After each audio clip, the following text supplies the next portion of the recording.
ছাত্ৰ-ছাত্ৰীসকল তোমালোকক মোৰ চেনেললৈ স্বাগতম জনাইছোঁ।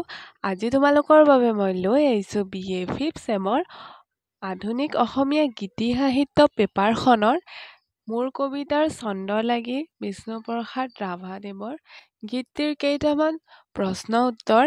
আহা আমি ভিডিঅ'টো আৰম্ভ কৰোঁ।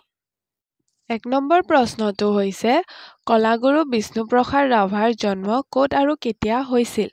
উত্তৰটি হ'ল কলাগুৰু বিষ্ণুপ্ৰসাদ ৰাভাৰ জন্ম হৈছিল ১৯১৯ চনৰ ৩১ জানুৱাৰী তাৰিখে অবিভক্ত ভাৰতৰ ঢাকা নগৰীত।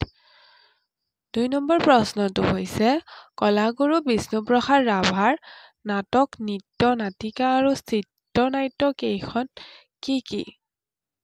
উত্তৰটি হ'ল কলাগুৰু বিষ্ণুপ্ৰসাদ ৰাভাৰ নাটক, নৃত্য, নাটিকা আৰু চিত্ৰনাট্য কেইখন হ'ল শকুন্তলা, কৃষক, সপোন কুঁৱৰী, শান্তিৰ দেউল, মুক্তি দেউল, সোণামুৱা গাঁও, কেৰুমণি, থুৰীয়া আদি ১২খন নাট। ৩ নম্বৰ প্ৰশ্নটো হৈছে কলাগুৰু বিষ্ণুপ্ৰসাদ ৰাভাৰ বুৰঞ্জীমূলক ৰচনা কেইখনৰ নাম লিখা। উত্তৰটি হ'ল কলাগুৰু বিষ্ণুপ্ৰসাদ ৰাভাৰ বুৰঞ্জীমূলক ৰচনা কেইখন হ'ল সৰ্বানন্দ সিংহ, ৰাঘৱ সিংহ আৰু মায়ামৰীয়া বিদ্ৰোহ। ৪ নম্বৰ প্ৰশ্নটো হৈছে কলাগুৰু বিষ্ণুপ্ৰসাদ ৰাভাৰ গল্প আৰু উপন্যাস কেইখনৰ নাম লিখা। উত্তৰটি হ'ল সোণপাহি, মিচিং কনেং, ৰঙা ৰহদৈ, লখিমী কুঁৱৰী, অজগৰ কুঁৱৰী, কপাল আদি। ৫ নম্বৰ প্ৰশ্নটো হৈছে কলাগুৰু বিষ্ণুপ্ৰসাদ ৰাভাৰ অন্যান্য সৃষ্টিৰাজিৰ বিষয়ে লিখা।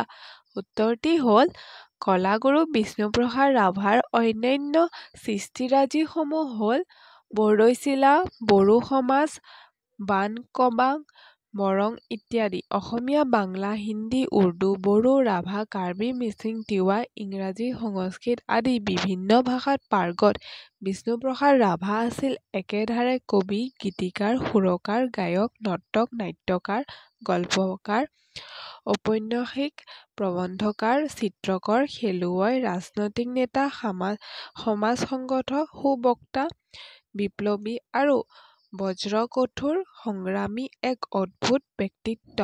৬ নম্বৰ প্ৰশ্নটো হৈছে বিষ্ণুপ্ৰসাদ ৰাভাদেৱৰ মৃত্যু কোন চনত হৈছিল?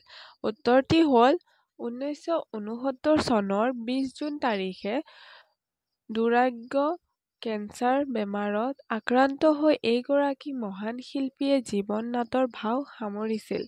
৭ নম্বৰ প্ৰশ্নটো হৈছে ৰাভা সংগীতৰ সাধাৰণ বৈশিষ্ট্যৰ বিষয়ে লিখা। উত্তৰটি হ'ল ৰাভা সংগীতৰ সাধাৰণ বৈশিষ্ট্যসমূহ হ'ল প্ৰথমটো হৈছে লোক সংস্কৃতিৰ আধাৰত গঢ়া সংগীত, ২ নম্বৰটো হৈছে মানৱতাবাদী ভাৱনা, ৩ নম্বৰটো হৈছে দেশপ্ৰেম আৰু বিপ্লৱী চেতনা, ৪ নম্বৰটো হৈছে লোক আৰু শ্ৰমিক জীৱনৰ প্ৰতিফলন, ৫ নম্বৰটো হৈছে প্ৰকৃতিৰ সৈতে সংগতি, ৬ নম্বৰটো হৈছে সমাজ সচেতনতা আৰু ন্যায় চেতনা, ৭ নম্বৰটো হৈছে ৰাগ তাল আৰু ছন্দৰ বৈচিত্ৰ্য, ৮ নম্বৰটো হৈছে জনপ্ৰিয়তা আৰু আত্মিক স্পৰ্শ। ধন্যবাদ।